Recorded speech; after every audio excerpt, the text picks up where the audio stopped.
Mate, thank you so much for sitting down and having a conversation on the podcast. Good to be here. So anyone that's listening, Anthony had the privilege of mixing. I don't know if it's a privilege or a burden, but No, it was definitely a privilege. mixing my first feature film, Beat, and my second feature film, The Promise. Yes. So I guess I want to talk a lot about what is mixing. Okay. So for someone that has no idea, Yep. how would you summarise it?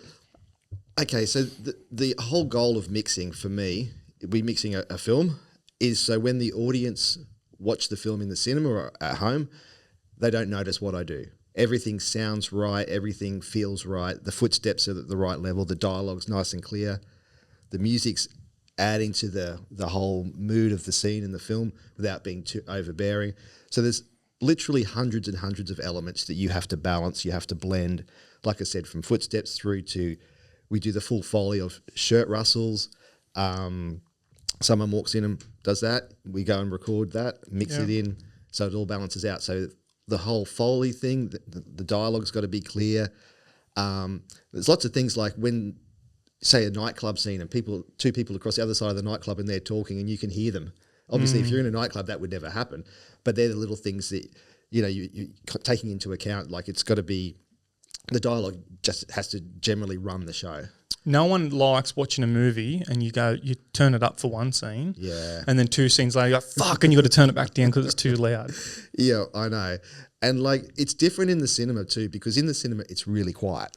And so you can hear the quiet stuff. And then when it's loud, because there's nothing else around, it's okay. But if you're at home and you got kids asleep or, your wife's getting annoyed because you got the TV up way too loud, I understand what you're saying. So that's, I guess, the difference between home and cinema.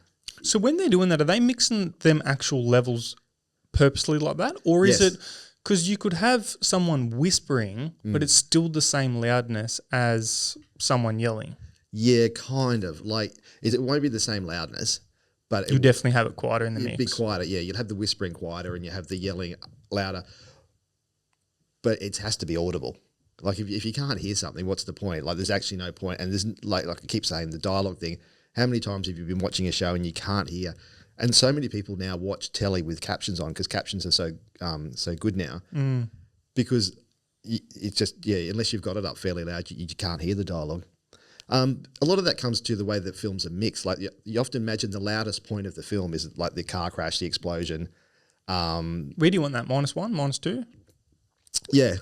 About, Right at the top. Yeah, about, obviously not peaking, but as close to under as you can. Where do you want dialogue to sit? Around about -24 to 27 is a general rule. -24? Yeah, to 27. Yeah, wow. And if you hear that if you hear the dialogue there, then you hear that explosion, you go, oh yeah, that actually, it sounds like a lot. That makes sense. It makes sense, yeah. And then everything else kind of works around that. In film mixing, you're not actually mixing to the meters. You have your room set at a level and you just use your ears. Really? Yeah, you're not actually following like television. You have to be. Television's really strict. Netflix and Stan and all the streamers, they're really strict. But the film mixing is you calibrate your room to be at a level of -82 dB, which is loud, like it is in the cinema, like really loud. And then you just feel how things should sound underneath that. Yeah, right. So you get used to it. Like I can go in my room and hear something and go, oh, okay, that feels about right. You've got the sense for it. Yeah, and you have your volume set at the same point every single day. So you don't change that. My favourite part of making a movie, not my favourite part, but definitely my favourite part in post-production is when the picture gets locked off, Yep. it goes to a colorist, Yep. goes to get the score, and it goes to you. Yep.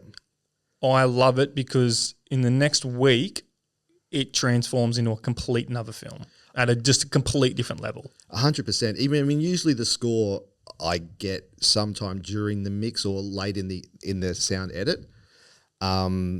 But I agree with what you're saying. Like for me, the flip side of that is like I've always got doing the audio mix. If I can mix to a color graded never get the picture, colour. but it's occasionally you get to mix to something the grading got done early or something like that.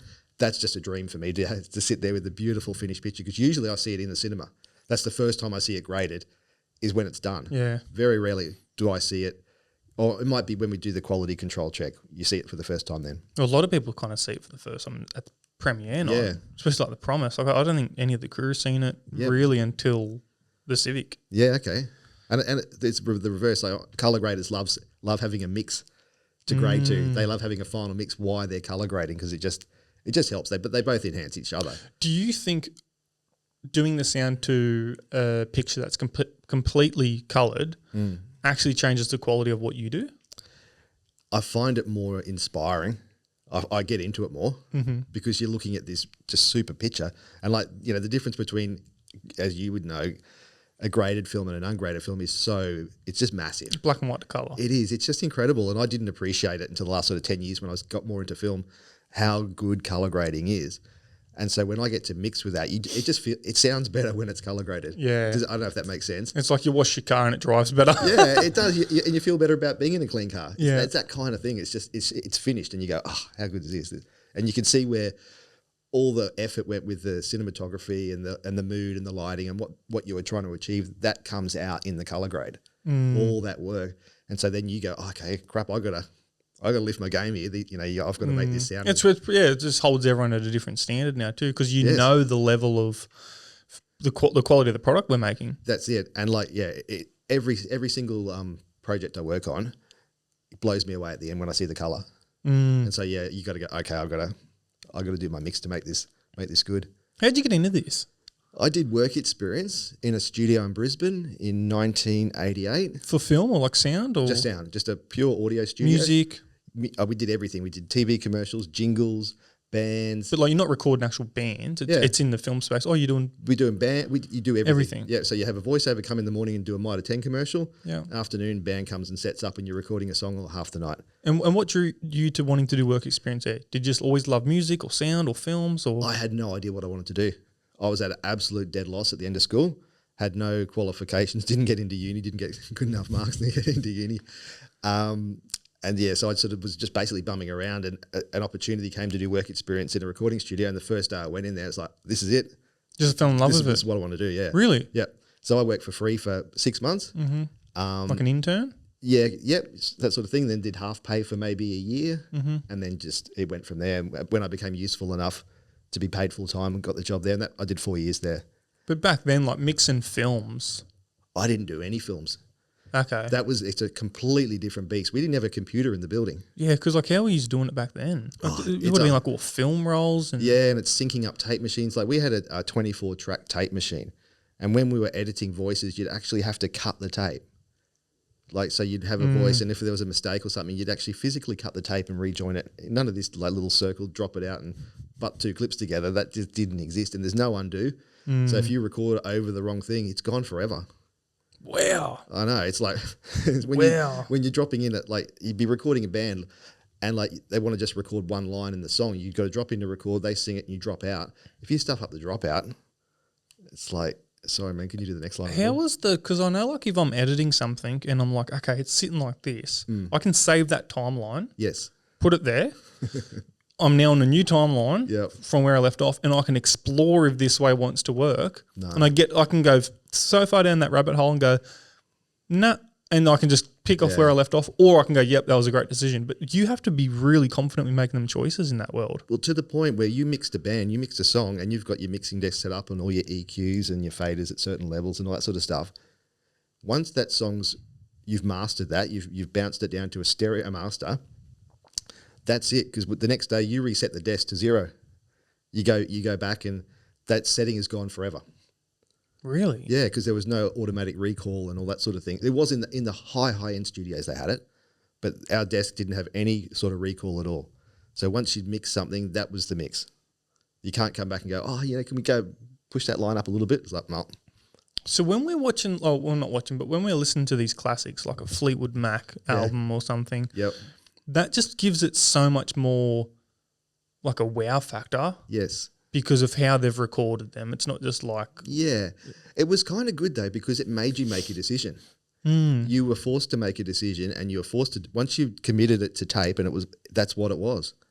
There's, like I said, there's no undo, there's no, let's open up the session from last year and have a bit of a fiddle. It's like, nah, that's gone. And like what I said the other day. You get a call from a director and he goes, oh, can you send me all the dialogue for my film? It's like, oh, sure, Jye. Yeah. Good thing you keep, mate. Yeah, I know. I'll just make sure I didn't delete it.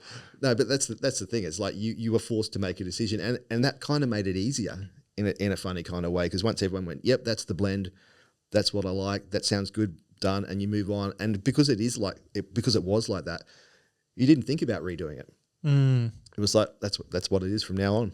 So I know we've got so much more control, and like there's just so many more options, I guess. 100%. Do you think the actual sound qualities is a lot better? Because like people talk about vinyl, like they're like vinyl's just got the best sound. Yeah, it is. It's a certain sound, whether it's the best sound or what you like. It's kind of a bit more like a preference, I suppose. Like analog recording, which is what I started out on, you get natural tape compression. So when you record something, the louder you record it, you can start to get some natural tape compression, and that doesn't exist in the digital world. You can add effects that do the same sort of thing. Yeah, hundreds of plugins that do all that. But I think like if you listen, this is the thing about sound. It's been good for a long time. Like you think of stuff recorded in the 80s, like Michael Jackson, any band in the 80s. The actual quality of the recording's exceptional. Like it's the only thing that dates it other like the synth sounds and there's certain things that date. You listen to I don't know, Van Halen, and they've got a certain synth sound on Jump, and you can just know straight away that's straight out of the 80s. But the actual recordings of the drums and the vocals, they're pristine. Like your ears can only go so high. You know what I mean? Like the quality that you can hear can only go so far. Picture, on the other hand, has changed enormously. You look at something filmed in the 80s to film now and you go, it's chalk and cheese. But in the same way, there's all these directors like Christopher Nolan still film on film. Yeah. There's still people choosing to film on film because they like that. There's a look. Yeah, there's like that organic look. And I know with the same thing, you can put it in post, but it just doesn't have that authenticity to it. Yeah. I mean, there's guys like Lenny Kravitz. He'll record onto an analog tape, and then once he's recorded onto the tape, transfer it to a digital to a workstation, and then edit it in the digital world. But his original source was recorded on tape. So he's got the tape sound, he's got that sound that he likes, but then he throws it into the digital world to do the editing and the layering and all that sort of stuff, yeah. Just correct me if I'm wrong, I believe. So you know how you see all these like, what was the song for an example? Jesse's Girl. Yeah. And you listen to it. Yep. So I was like, this sounds shit. What's going on? And it's been remastered. Yeah, okay. And it does, like the original sounds so much better. I've heard that it's because these distributors, like the labels, are taking like 90% of the money, giving 10% to the artist. So the artists are all now going out and releasing their songs, right, and getting all the all the rights, ownerships back. But because they're going back in the studio like today and doing it, it doesn't have that same punch or something. There's the room tones, or Jesse's, feels empty. But Jesse's Girl was recorded in Los Angeles at a place called Sound City, and Nirvana recorded there, and it was. Have you seen the doco? Yeah. Have you seen it? No, it's been on my list for a while. It's so good. Yeah. That's an audio geek out, but it's a good one. Yeah. I've referenced it before on the pod.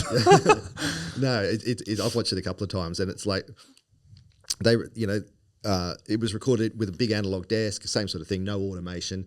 And that was they've printed it in there, and that's it. That was the sound and you can never replicate that.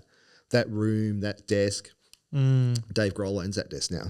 That's what the whole doco was sort of about. Are they still recording stuff on it? Yeah, it's in Dave Grohl's studio. Yeah, it's a different room, but it's in a different part of America. Yeah. Yeah, and how much like the room plays into it a lot, doesn't it? A room for mixing in is massive. It has to be really well treated acoustically. You can calibrate a room, so you can put some software over what you're hearing and it will give you a flat response, meaning you're just hearing all the frequencies equal. Like in a lot of smaller rooms, you get a lot of extra bottom end, which you don't want, because you're hearing all this bottom end. You mix that out, you EQ that out, and then you play it somewhere else and it sounds really thin. So you're sort of treating it, you're sort of adding and doing things that you shouldn't be doing. So a room with a flat response and a really good set of speakers is absolutely critical. And going back to film, how challenging is that when every room's different? You just got to trust yourself.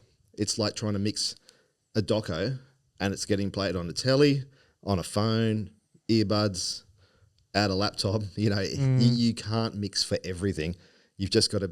And on top of that, but they're recording outside, then they're recording inside, then they're recording in a hall, and then they're doing ADR in a studio. And it's just that's your job is to make sure that all works. So I guess that's from experience from doing so many jobs and watching what you've done. Like I try and go to the cinema 3 or 4 times in different cinemas and see my work. And so you can hear things that might be different and you see what you could do better for the next one. And so mixing stuff in my studio, I can go, okay, I'm pretty confident that the dialogue's going to be all clear in this one. Occasionally you're in the cinema and it's the worst feeling. I should have put that thing louder. You know, you sit there watching it and there's nothing you can do. It's gone. It's happened. You're watching it. It was one of the things where could almost guarantee no one else is thinking that. No. No one else is thinking that. I know. And it's like you can have experiences where inside you're dying, going, oh, this is the worst day of my life. I'm watching this film. And I come out and my wife goes, that sounded great. And you're going, oh, are you kidding? Didn't you hear that? And she goes, what? And so, yeah, you do get invested in your own thing, which is natural. You'd do it the same. You'd see something in your film. Kills me. Yeah, or if there's something wrong with the playback system, you know, and you can see it. Yeah. Pacific with The Promise. Yeah. Did you pick up on that? Yeah, you were sitting behind me.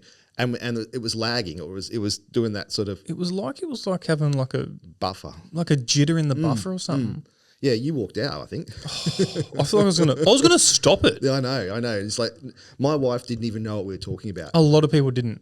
And then some people, there was probably 3 people afterwards were having drinks. And I said, they're like, well, are you happy? And I went, no, not really. Like, we just put all this effort into making this fucking thing I'm so proud of. Yeah. And it's a massive job. And we're having there's like 1,000 people in the room, the big premiere in Newcastle, meant to be the best venue, and yeah, the screen's lagging. Yeah, I've been to, apart from your premiere of The Promise, I went to another premiere at the Enmore Theatre. So not a cinema, but a Disconnect theatre. Me? Yeah, Disconnect Me. And it was out of sync by about 3 frames. There was a slap echo. They got the projector working half an hour before they hit play.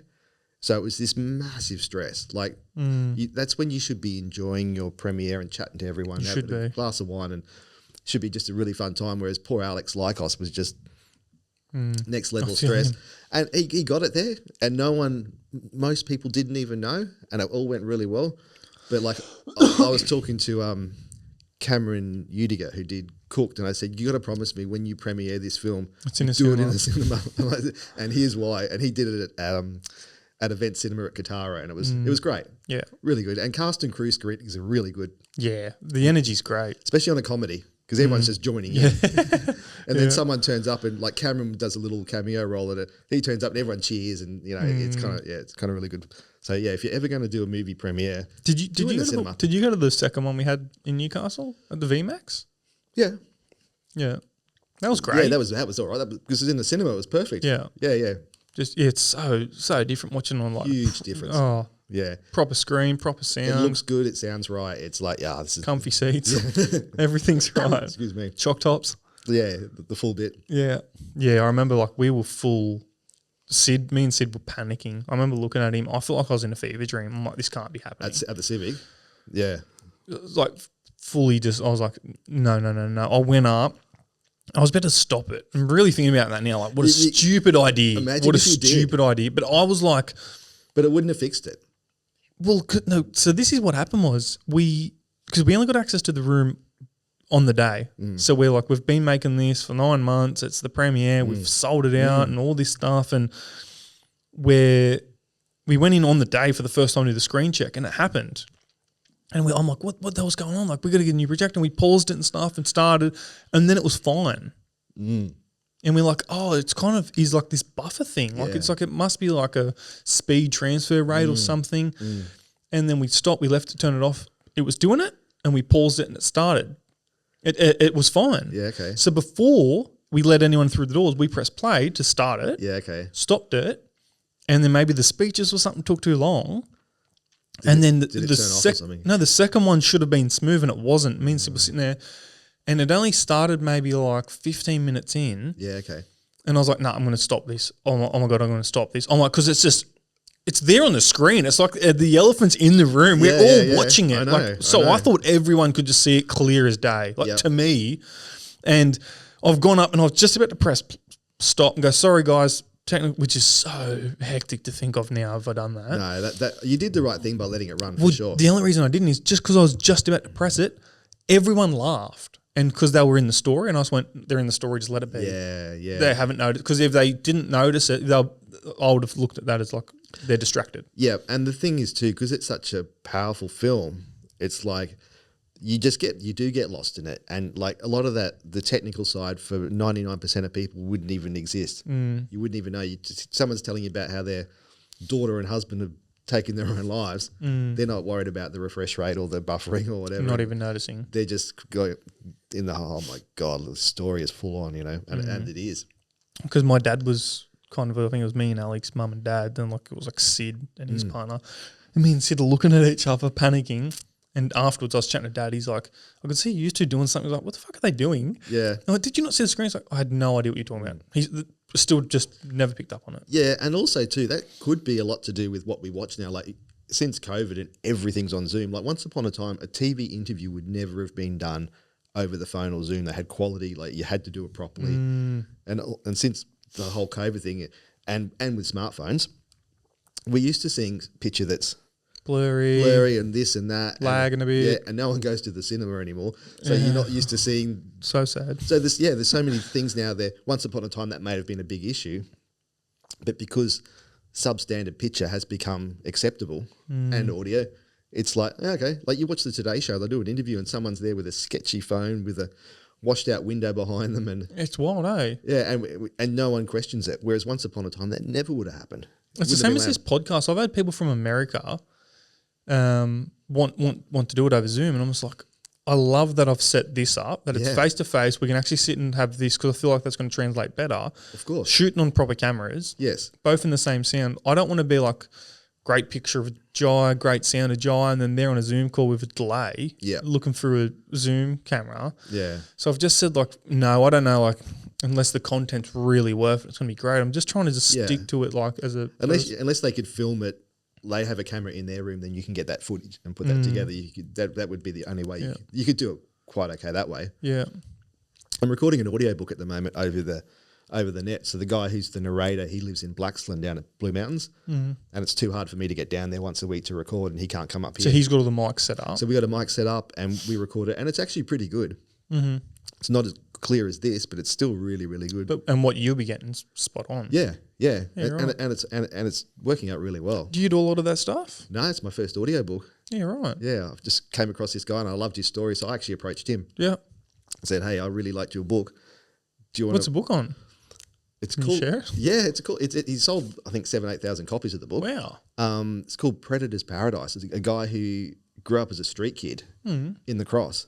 So he, at 14, he and his brother were with his dad, and his dad goes, come on, we'll go get something to eat, to his little brother, and they all start walking off. And there's a long story leading up to this, like years and years and years. But essentially his dad just turns around and goes, what are you doing? Fuck off. At 14. Really? In Oxford Street. And so this... To his son? Yeah. It's a mad story.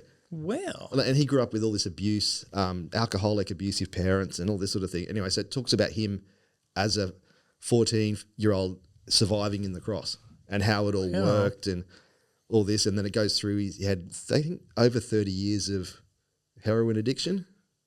Anyway, it's his story. Yeah, it's his. So the guy that's doing the audio book who you're talking to every day. He's narrating his own story. Yeah, that's great. Because I won't listen, well, I do, but if there's an audio version where I can hear the author or someone else, it's always the author. Yeah, well, that was the thing. So he's 60. He's 6 years older than me.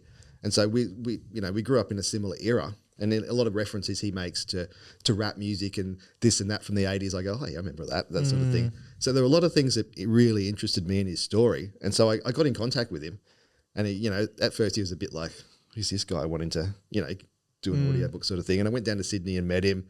We went and had lunch, and then he goes. His thing now is he helps homeless people, so he takes packs of, I don't know, sanitary stuff and food and that's around to drop off to people living on the streets. That's sort of his thing now.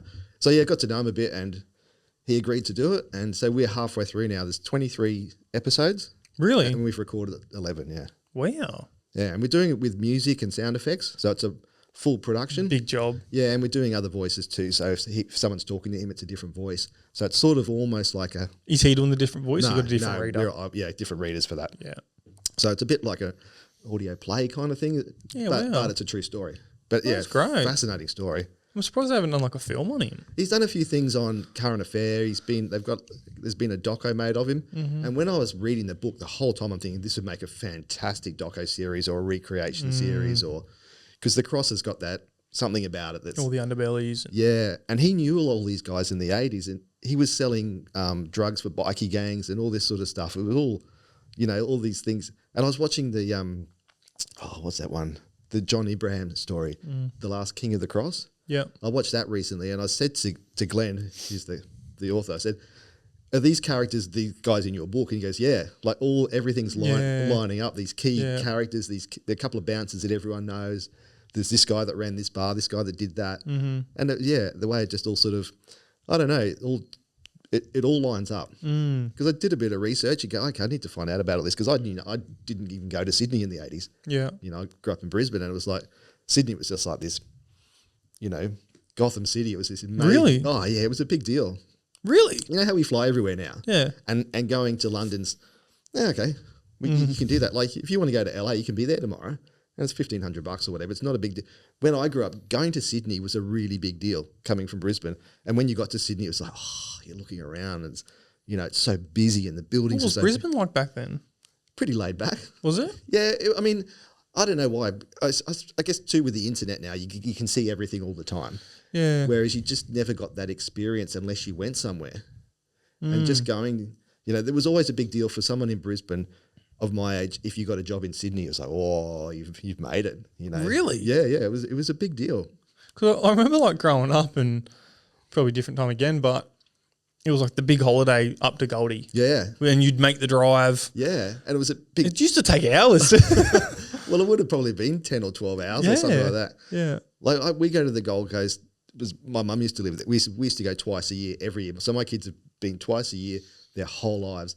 And my son goes to school. He's for the Gold Coast. He goes, "Oh, how boring is this?" Mm-hmm. He was, and all his mates are like, "Oh, Gold Coast, how unreal." So yeah, it's what you're used to, I suppose. But yeah, Sydney was a big deal. Like saying, like if you come from Melbourne going to the Gold Coast, it'd be like, "Oh, this is crazy." And they'd have to drive from there, unless you're wealthy. Yeah, well, that's it. You would never. Well, you didn't do flying. Well, not many people did flying holidays when I was a kid. It's like Melbourne or Brisbane would be huge. Yeah, Dubbo's halfway. Really? Yeah, Dubbo's the halfway point. So it'd be like 2,000 Ks or something.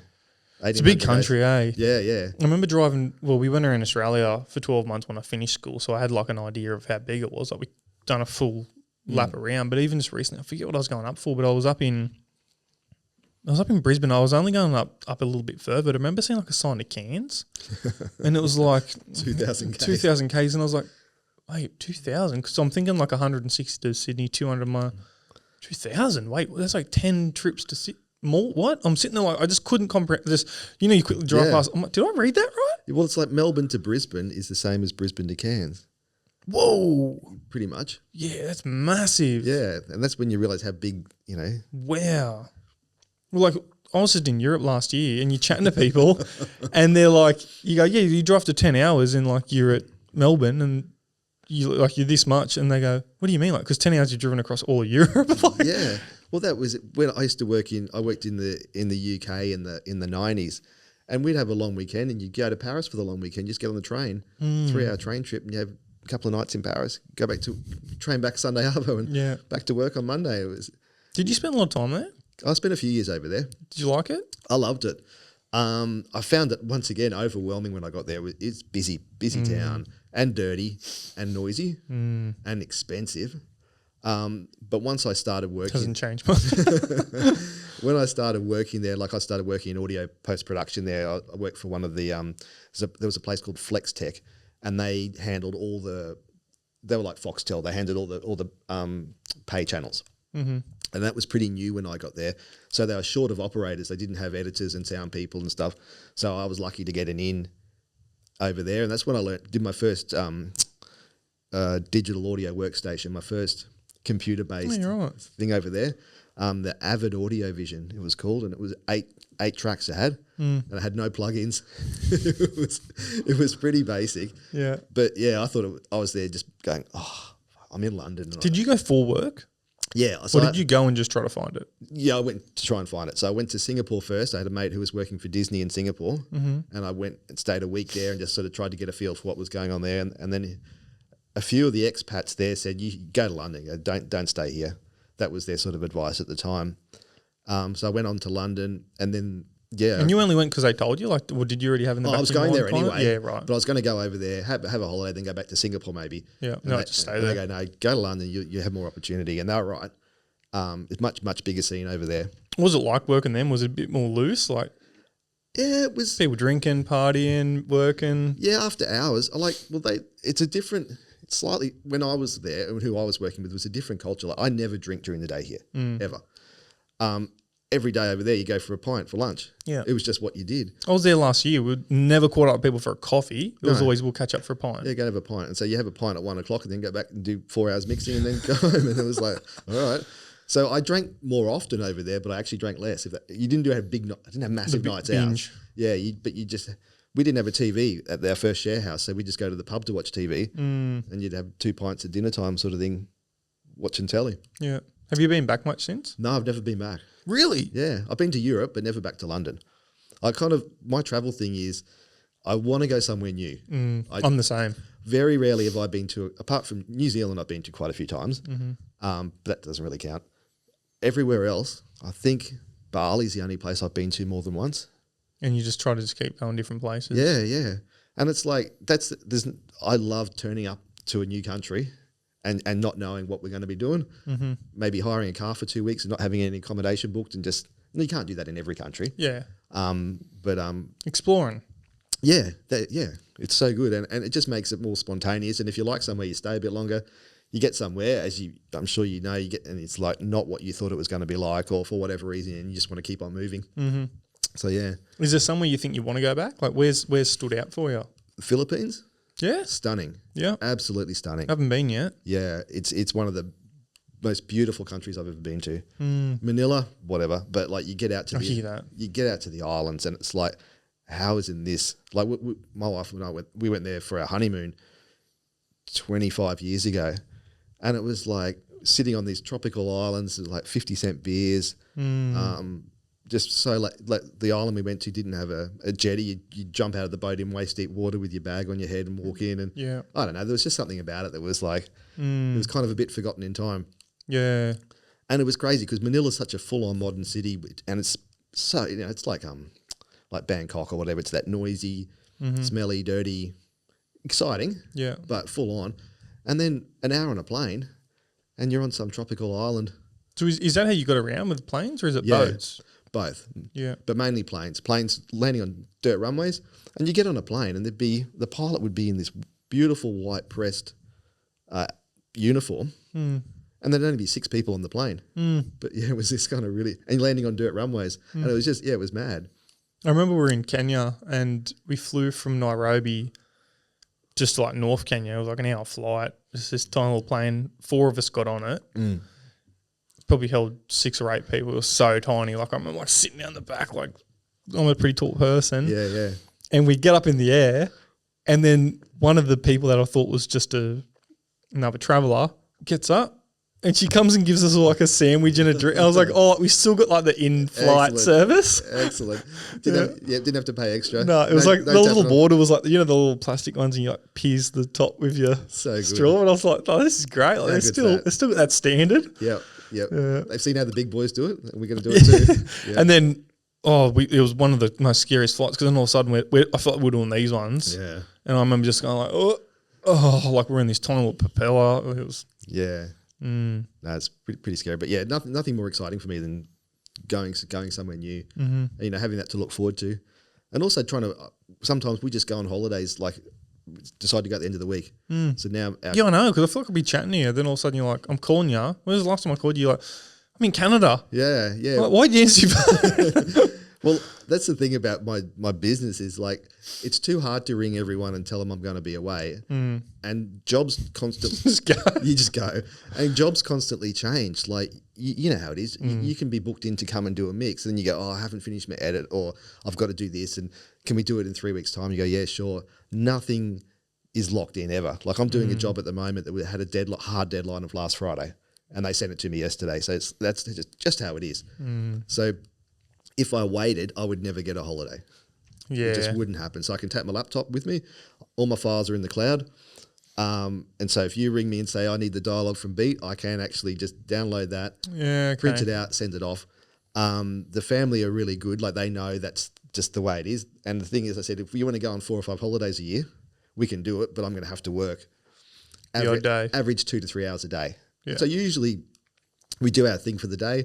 5 o'clock come in, kids watch Netflix, have some dinner, and then everyone goes and sits on their phones or whatever, and I jump on the laptop and do what I got to do for a couple of hours. And if that's what it takes, then that's fine. And then we're up at Byron Bay the last 2 days. We got back on day before yesterday. Same thing. Nothing happened on Monday, so I didn't do any work. Tuesday I had to do maybe 3 hours work. Yeah. So just sitting in the Airbnb, knock a job Just out. away. Yeah. But like, what are you doing with that? Like, you're not mixing stuff. Corporate sort of stuff, TV commercials I can mix on headphones. Yeah. That's okay. Yeah. Particularly jobs that I've already started. So I've set my session up. Yeah. I've got all my settings in there. I wouldn't mix a film, but I could dialogue edit. Yeah. You can sound effects edit. So you can do quite a lot of your stuff. I can do my audio. Soundscapes. Audio book. All that stuff I can do sitting in a waiting lounge. What's that like to know kind of how you're doing all this, like when you're in London or down in Melbourne when you first started to now? It's crazy because you used to have to, the cost of setting up used to be mental. Like, it's so much cheaper now. You have a good computer, $1,000 worth of software, and you can start. It's not ideal, but you know what I mean? You can get started quite cheaply. Yeah. To the detriment now of some of the bigger places, some of the bigger post houses. Like, it would be cheaper for you to come to me and go to a big post-production place, and sit in there. And sure, you get coffee and a nice lunch brought to you and all that, but you can probably save $200 an hour. Paying for it too. Yeah, exactly right. Yeah. So for guys like myself, it's incredibly good. Like, it's never been better, and it's never been easier to set up. The hardest thing is keeping the work coming through. How'd you go? Because you've got all Atmos set up, eh? Yeah, so mixing in Dolby Atmos now in our studio. So what's that? There's speakers above head. Yeah, so you've got it's 7.1.4. So you got 7 speakers around you. You got the 0.1 is the subwoofer, and then you got your 4 speakers on the ceiling. So that's your basic Atmos setup. It's sort of your smallest Atmos setup that you want. Yeah. So if you're doing that, do you mix for that and then mix down to stereo? You wouldn't go the other way, would you? No, it's so much easier to go from multi-channel down. Yeah. You can do like what's called an up mix, but it's not as good. You're better off going the Atmos mix and then folding it down to 5.1 or to stereo. How have you found it? I love it. Yeah. Yeah, it's so much fun. And a 5.1 mix that's been down mixed from Atmos, I think sounds better than just a standard 5.1 mix. Wait, what? A 5.1 mix? So if I mix in Atmos, then I bounce it down to a 5.1 mix, that sounds better than doing just starting as a 5.1. Why? You get more accuracy with your panning. You can just pan things so much more accurately. There's just something about it that sounds better. Yeah, wow. Not that a lot of people might notice, but I've spoken to a few guys around, and it's like, it does sound better. There's something about it. And the cinema's got them yet? Atmos? Yeah. Oh, yeah. But they've got them all on the roof. Yeah. They've had it for years. Really? Yeah. That's when you go in the cinema and they do the big Dolby hootie, with all the whooshes and stuff around. Yeah, that's all in Atmos, yeah. Yeah, right. And that's the thing. It's a kind of thing, once again, that sucks you in while you're there, but you're not necessarily aware of it. Do you know what I mean? It's even like 5.1. Are you sitting in a cinema and the sound's all around you? You're focused on the story. You're not going, oh, you should be. I can hear a dog bark over there. It's like you don't. That pulls you out of the story. Yeah, and it's like, if it pulls you out of the story, it's a bad mix. Yeah. That sort of thing. It's like dialogue. When you've got dialogue, it usually is in the center channel. So we always mix it in center channel right in front of you. Occasionally, someone will yell out from the back who's coming from behind the camera to the front of the camera, and that can throw you sometimes because you hear some guy yelling out, "Oi," or whatever from over here, and people turn around and Have you seen these new Apple Vision goggles? I haven't had a go, no. So I feel like I'm pretty up to date with technology. I walked out of there feeling like a 90-year-old man. It blew me away from like a couple of reasons. But you go through this thing, like they give you a half an hour trial and then like a demo, and then at the end it plays these videos and stuff of just all the kind of just showing you like the limits of what it can do, and then you can go back and look into these. They're like $7,000 headphones, goggles, or whatever you want to call them. But some of the things that blew me away was you're sitting there watching a basketball game. So they've clearly just got this camera on a tripod, courtside, like at the halfway mark. Yeah. Oh, like a 360 camera. Yeah, however they're shooting it, and this is what blows me away. Nothing's in your ears, so the sound's just like that general thing around your head. Everywhere you look, like you can move your head as much as you want. It's all level, like you're in this world. Wow. Nothing changes. There's no camera blur, so you know, like there's no depth of field. So the audience is just as sharp as what's right here. You look to the left. LeBron James is sitting there wiping his hands as he's sitting on the court. They're dribbling the ball. Everything's in proper proportion, and the sound. Nothing's in my ears, but I can hear the basketball where it should be, and I can hear the crowd where it should be. And I'm like, it's mind blowing. Yeah, okay. I pulled it like after the half an hour, I took them off. I sat there and just had to just come back and go like, what the hell did I do? It's crazy. I'll have to go check it out. I haven't. I had when I first saw it, I had visions of I could maybe mix on holidays with that thing on. Like if you could do your sound, you got your virtual faders and your... Well, because you can put screens everywhere. Well, that's what I was So I've had heaps of ideas with it now since. Like it just spirals. Has it taken off? Because it's dear. Like $7,000's a big investment. So Meta is the Facebook ones. They're $700. Okay. Apparently they're pretty popular and whatnot. My mate was telling me, he's like, Jye, they're heaps good. I've got a pair. They're fucking sick. And I'm going, okay. I think they're going to be crap. Like all these things I'm seeing online look like them. Remember like the Wii Sports and it, like the little cartoons are like blobs and it's all pixelated. And I thought that's what it'd be like. I was like, no, it's sharp. It's no different to this world. And I'm like, I'm full skeptic. I'm like, this isn't going to be the case. He goes, let's go. We'll go up the JB Hi-Fi and we'll see if we can find a pair. I'm like, yeah, sweet. So we go to JB Hi-Fi, sold out, got none. Okay. And I'm like, just off the top of my head, I'm like, surely Apple's got a pair. It's always the case. Yep. We go up there. There's a $7,000, so like 10 times more. And they're like, oh, but we can do like a half an hour demo. I'm like, yeah, right. I'm still just like, this isn't going to be good. They put it in. They put them on you. You do like a 5-minute calibration. There's all these little cameras around your, like around here, looking at your eye, and there's the same looking out. So you look at a dot, and it's calibrating your micro eye movements. So you look at a dot, and you just click nothing. You click your fingers, and it knows. That's the click, and it goes bang, bang, and you look at all the different dots, and now it knows your little eye movements, what you're looking at in the screen that's projected. Wow. Like it's wild. And then they go, okay, now you look at your photos, and you pull up the Apple menu. It just sits there. I'm still looking at you. I can see you now. I can put the Apple menu here. Because you can see through it, sort of thing. You can see through it, yeah. So I'm looking at the Apple store. I'm in there, and the menu's just sitting on the thing. She went, now, do you want to move the menu? Just go, yep, look over there, bang, put it there. It's over there now. I'm like, what the hell? And she goes, yep, sure. You got to look at, that was the only thing that threw me off is like when you're typing, you had to look at the letters. When I'm used to I don't look at the letters. I look at the type bar and just type. Yeah, yeah. I had to look at the letters. But she goes, click the photo now. And I went, yep, bang. And she goes, now this one's got the 3D realm. So you click on that, boom. It just sweeps around me. And I'm like on the beach in Iceland, on the Black Beach. And I'm looking at these like the quality of the sand granules at my feet. I'm going, what? Everywhere I'm looking, she's like, do you want to go to the moon? I was like, fuck yeah. Like, bang, at the moon. And it's like, you can hear the Apple store. It's wigging out because you're fully dark. Like you can't see no light. Your mind starts kind of falling into this thing like I'm believing it. Yeah, awesome. And it's wild. Yeah. Like the only reason I brought it all up, I got on a bit of a tangent, was the mixing, the sound mix. When you watch the games, or like there was one where you're in a studio, like a music studio, and this lady's singing, and she's got the band behind her, and she's singing towards the camera. I felt like I was like in her personal space. She was like singing right to the camera. It felt like she was just singing here, and the sound was like she's there. The band felt like it's mixed to that world. Does it turn when you turn? So if we're talking like this and then I turn that way, she stays there. So you come out the side then? Like, yeah. Yeah. Okay. It's wild. Yeah. Okay. It's wild. All right, I got to check. Could you edit on it? Could you do editing on it? Like if you were doing your editing. Well, I asked them so that you can plug because I think it's more the processing power. Right. So you can plug your computer in, and use your computer's processing power, like your Mac Mini, and use this as your monitor, as your screen. So you could. Okay. Because I was asking all these questions. I wonder what it would be like. How well it would work. Like if you're doing hand gestures, and you know how you.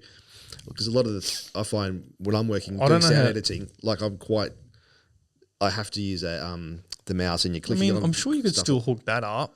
I mean, like I'm sure there'd be a setting the technology blew me away. So I'm sure they've thought about it. Yeah, because I tried a touchscreen thing for editing where you could actually drag and drop and do all that, and it was terrible because you couldn't pinpoint stuff accurately, and it was really clunky. Yeah, but I mean, like in terms of just having the screens everywhere and stuff, and it pins it in that world. It's really weird. It's pretty cool. Yeah, and like I was shaking my head, and it just stays there like it's just no different to these leaves here. Yeah, okay. We went to saw a show at the Sphere in Vegas. Oh, did ya? Yeah. Yeah, you were telling me. And that's mad. Like it's one of those out of, just the experiences. Like we saw the U2 concert, just a filming of the U2 concert. So not the actual show. So you were in there just watching a screen. Watching a screen, but like the band are there and they've got roadies running behind. Oh, they are there? No. Like the band were there. They did a residency there and then they videoed it. And so we went to just a video of the show. So they'd left. Yeah. They went there in Vegas when we were there. So did it feel any different? It was pretty amazing. It was pretty incredible. It was like, and just the way they filmed it and the backgrounds and it's just an overload, absolute overload. And like U2's music's quite good for it too. It's very got that atmospheric kind of thing. Even their old rock stuff is still, I don't know, it was something about it was really, really good. Who the hell is the graphic designers for some of like that place? It's crazy. Like they've got to win an Oscar. Yeah. Well, the man, like just the setup of the place, like this, when you go in there and there's choppers flying over and all this sort of stuff going on, and to actually come up with the idea to do it, it's kind of like IMAX on steroids. It's just like, it is the next level. Mixing for it, doing the graphics for it so it feels in proportion. Yeah. And the band, they had a stage. So the band's on this stage down there and it looked like they were just in front of us playing. That everything, but they looked in proportion. The band on the stage is a screen. Yeah, it's projected, but it looks like they're really there. And it's this what do you call it? Like a depth. So the band's there, the crowd's around the band, the roadies are running around. And there's behind. really no crowd there. There's no one there at all. It's a theatre. It's a movie cinema. It's nuts. So that line that you're looking at is then they project the crowd there too. Yeah. So they've just got a spot where people stop. Where it blends from the crowd standing around the band and the stage then to people in the audience just sitting there watching it. And do you two, they would still get money for that, wouldn't they? Oh, yeah, for sure. But like I said, they did their residency there. I don't know how many shows they did, maybe a month or something like that. So they actually played live in there. So they did a proper show and this was, then they videoed it. And it's hard to describe. I'm probably describing it really poorly. No. But it's actually like when because I'm a massive UFC fan. Yeah, okay. And they had one of the UFC events there. Yeah.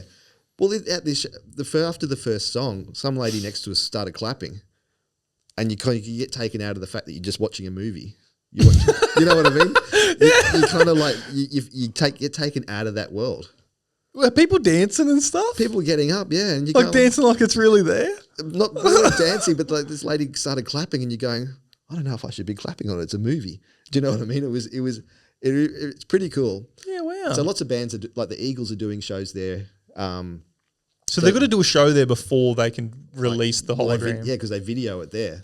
So I don't know how the specs of it all that sort of thing. Technology's wild. Mental. I have forgotten, but the speaker systems, how many they've got and how many LEDs are in there and all this sort of stuff. It's ridiculous. And then they've gone to the effort of projecting it on the outside too. Well, the funny thing is inside it's not, the cinema isn't round. So you know how it's a sphere. It's kind of like a semicircle inside. So you got like your seats down one side and then the screen on the other side. But so it still comes up over. It comes up over, yeah. But not all the way. But not like you imagine you're in this massive ball. Like it's not quite like that on the inside. It's almost like half and half. Yeah, and then they've got foyers and all that sort of thing. But yeah, if you're ever in Vegas, it's go to it. I think it was like $250 a ticket. That's great. Just to watch the movie. And I think the band's about $1,500. Yeah. Well, I was chatting to someone about this today with the Apple goggles, and they've got this. So the UFC have this camera that they're going to. I don't know if they have been or they're going to start doing it or what. I've got to look more into this, but I know they've done some because there's footage of it online. But the camera is like next to Joe Rogan, sitting ringside. Yeah, awesome. Which is like a basketball or some of these sporting events, you can spend $10,000, $20,000, $40,000 on a front row seat. Like if you want to go to the Lakers and sit at the front row there. Like so much. So imagine buying some of these. Yes. And your front row every day for the rest of your life. Do they do it live? Yeah, I guess so. You know what I mean? Like if there's a game on or, Well, like, I guess you just buy the pay-per-view in that world. yeah, okay, that's cool.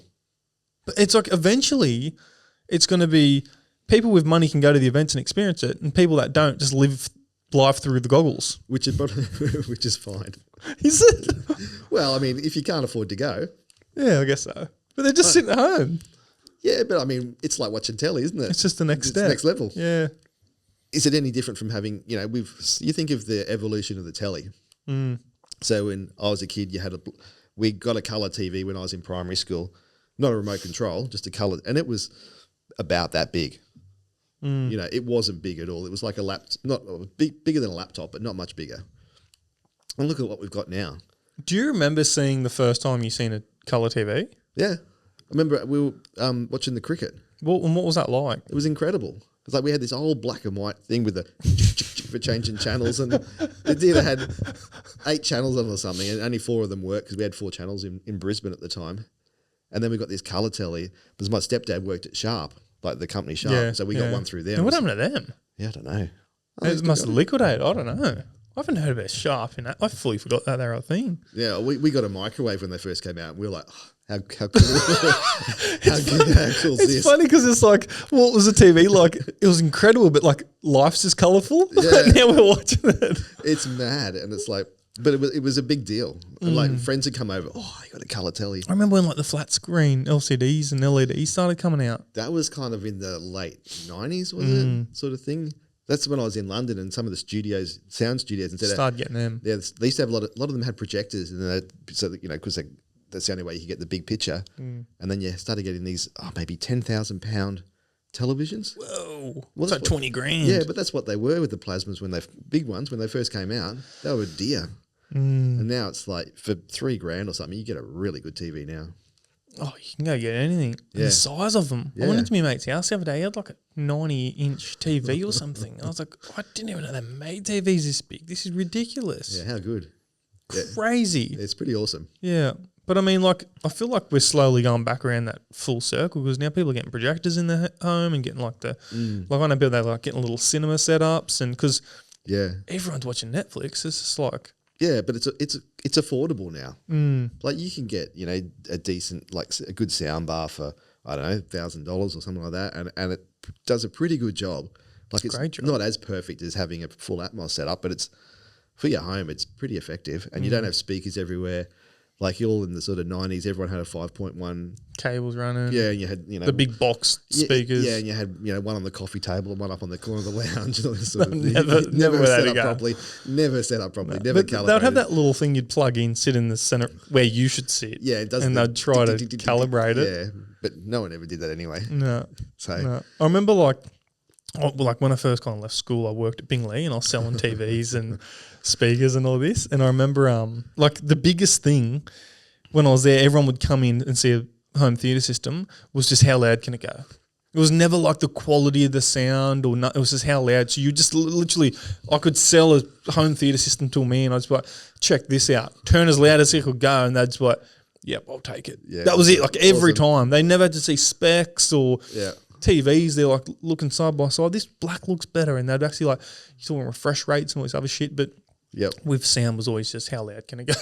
Yeah, that's the test of a good system. Yeah. Excellent. It's just like when everyone started had the P's, everyone's driving around. Just how loud can you sound the system go? Or you just got a big sub that would just be like, it's just like impressed everybody. Yeah, that's it. The stereo's worth more than the car. Yeah, it was always the case. I reckon it would have happened a few times. Yeah, people would pull over and just start playing their sounds. The car's off. Yeah, fantastic. But yeah, no, I think the progress is actually really exciting. Like I don't know what's next. That's the thing. Like you talk about the goggles and the headsets and all that, and it's like that's a pretty niche kind of market. I don't know if that's gonna really ever hit too hard in the consumer. What do you think about like AI for like all role? Like, are they going to get to a point where they can just do like an AI mix? Well, you already can. There's an AI program that you can put your vision in there, like you can put your film in there and it will spot the sound effects. So it'll put the footsteps in and put some city atmos and do all that, but it's not very good. But it will be. And it's like the voice stuff. That's probably the most progressive thing in the audio world is the voice cloning. Yeah. It's wild. And the text to speech and speech to speech. So I can read something. I did it for a film I did last year. So you're reading it, it's coming back as the actor's voice. Yeah, well, so in the film, this guy makes a phone call and he's talking to a girl on the other end. So I answered the phone. I did the girl talking. Oh, hey, how are you? What's happening? Blah, blah, blah. Change it to a female voice and you can't tell. Really? Yeah. So it's me, my voice, changed to a female voice. Does it sound like CGI? No, you can't tell. It's incredible. Yeah, wow. It's really, really scary. And cloning a voice is quite easy. Like we've done it a few times where we've had a documentary and an interview's been recorded overseas. You don't have it. It's not like a movie where you can do ADR. This thing's just an interview. And this guy's said the wrong statistic. And they're going, he should have said 20 instead of 30. So you can clone his voice, read it and say what you want him to say and then just drop that little edit in and it fixes it. Have you seen, and their lips are matching now too? Yeah. I mean, there's massive ethical and legal things you got to be incredibly careful about. Like you need written permission for people to clone their voice. And That's I would only do it. I've only done it to fix glitches. So there's a glitch in a line. I haven't been able to get rid of the glitch. So we've just re-recorded that little bit of it and dropped that in. That's the only thing. As long as it's not taking away from any paid work from an actor or voiceover person, then I think it's okay. But like you could do a 5-minute animation all AI now.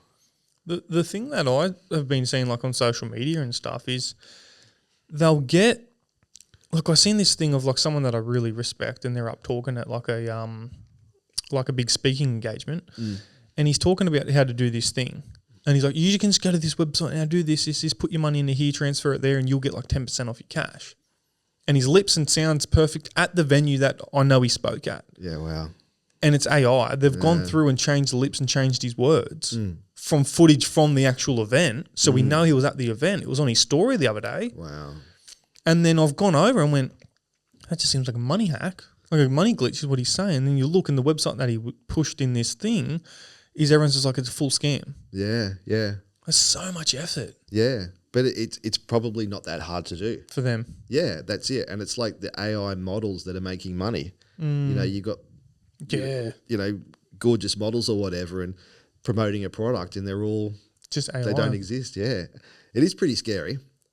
When in Disconnect Me, that was the statistic out of that I'll never forget. I haven't seen it yet. Okay, so that film would be maybe 4 years old now, 3 or 4 years old. Did it come out when The Promise come out? Yeah, but when they started filming it, so AI in 4 years has gone a long way. So that the statistic was, I think it was a 1 in 1,000 chance that the human race will be destroyed from climate change. So not a great statistic, but still, it's a 1 in 10 with AI. What? Really? Apparently. Where did they get this stat from? Oh, they did an interview with a AI expert. What? Yeah. So it's mad, and you think it's a lot bigger than what we know, and what we see as consumers, as the public, and what's actually going on. Yeah. It's like anything. We're getting fed what they want us to. You could go off on a whole conspiracy thing here. Oh yeah. But there was I think it's in New York State, there was a nuclear power plant they shut down. They're reopening it now, and all the power from it has been bought by Microsoft to run their AI transfer banks. Because it uses that much power. It uses that much power. Like some of these AI transfer banks can use as much power as a city like San Francisco or Sydney a day. What? It's just the power to process everything. It's just incredible. It's kind of hard to wrap your head around. It is. Because there's just so much going on constantly. And like a lot of this, you think of all the AI stuff that would run, like, okay, in the audio world, all the foreign dubbing studios are closing down because AI can dub to other languages live. And it can, like you're saying, it can change the mouth. So if you've got a Home and Away done in English. There's just little apps on your phone that can do it. Yeah. Not even like programs and softwares and money. And yeah, and there's the those headphones you can buy now, and you can put them in, and someone can speak to you. They're glasses. Yeah, and it does the translation live. And I think Apple have got in the next. It's not an iPhone update; it's a software update, I think, coming up where you can ring a restaurant, and if you're in Italy, you can ring up, wow. and they hear you in Italian, they speak to you in Italian, and you hear back in English. Wow. So there's got to be, this is all getting processed somehow, somewhere. But what blows my mind is it's instant. Yeah. That's scary. Yeah.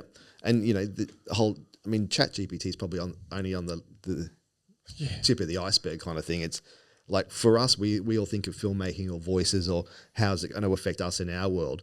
But what about all the other tech worlds out there that are... What about just like people that used to just write articles or... just any little thing, like there's a house being listed and someone would have to write, 4-bedroom house. It's like you're gone. Yeah. Yeah. Have you ever used it for writing a script? Have you ever tried to use it for writing a script? No. I've fucked around with it. It's incredible. I noticed there was a lot of issues with it. Like I was just like, well, it would stop after 2 pages. Yeah. Okay. Or something. And I think the thing is like I get people... I've had a lot of people send me stuff recently where they're like, oh, will you come and help me with this, film this? I've already done all the work and I've wrote out all our shot lists and the story and like down to the minutes, and they send it over and I'm just like, I know this is AI. I know this is ChatGPT. I know the way it's worded. I know the structure of it. And I don't want to be like, I don't want to be rude and be like, I know you didn't write this. But like I know the word in it. It's so obvious to me. Yep. I've used it to get me started. It's good for just general direction and structure. Yeah, and I used it for a script demo. I was presented at a course on the weekend, and they had to talk about sound effects and a director's what a director's script would look like with his sound effects notes on there for my cue sort of thing. And I didn't want to use anybody's actual script because I don't have the copyright to do that. So I just AI'd a script and had it up on display. So I've used it for that. But well, the thing is, I think, and I could be wrong, but it's not actually creating something. It's doing a very fast search of everything and pulling it in. So it's like, at what point, if you're not, well, like there's so many movies I haven't seen. Imagine being a dickhead and going, I made this, put it out there. And I was like, that's like that famous line from that movie. Yeah. And is it? Well, it says that one too from that other movie. Or I don't know. Like, but it's like AI music. Like you can say, write me a 30-second track that's ominous and foreboding or something like that. And who owns the copyright to that? Like straight away, there's that whole world to go with, because is it all the music that it's learned from the internet or from wherever else that's gone into that?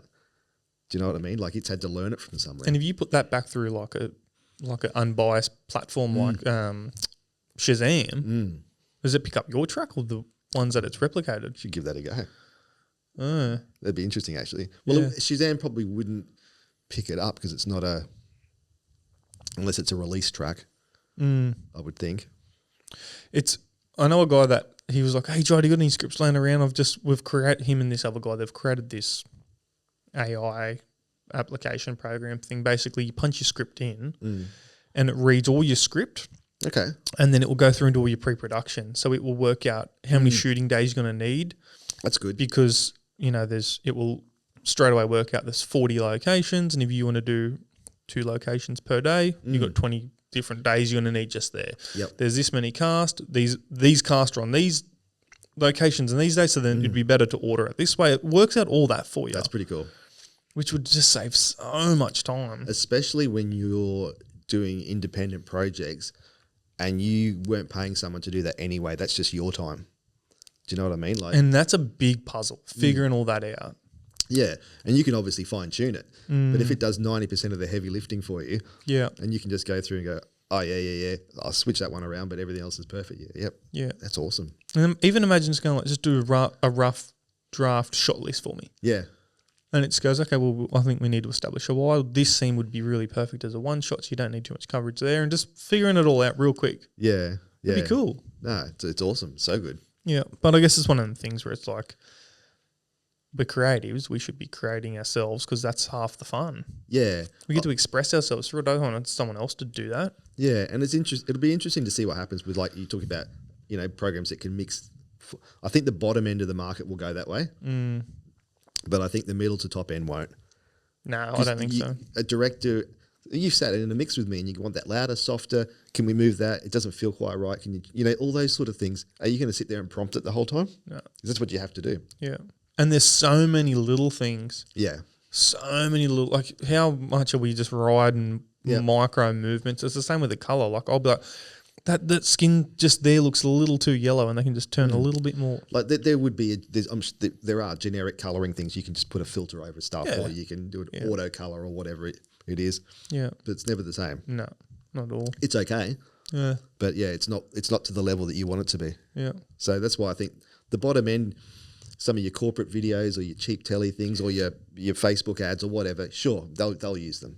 Films and proper stuff that I never would have got anyway. That wouldn't come through the studio to start with, sort of thing. So, yeah, I think the art of it is going to be fine. The proper art of filmmaking, storytelling. I think so. Yeah, and like you're saying, you can see what's AI and what isn't. Yeah. Yeah. Well, at the moment we can. Yeah, that's true too. And I really appreciate you taking the time to come here and it's been sit great, down, mate. No, really appreciate it. Awesome. Cheers, mate. Cheers, buddy.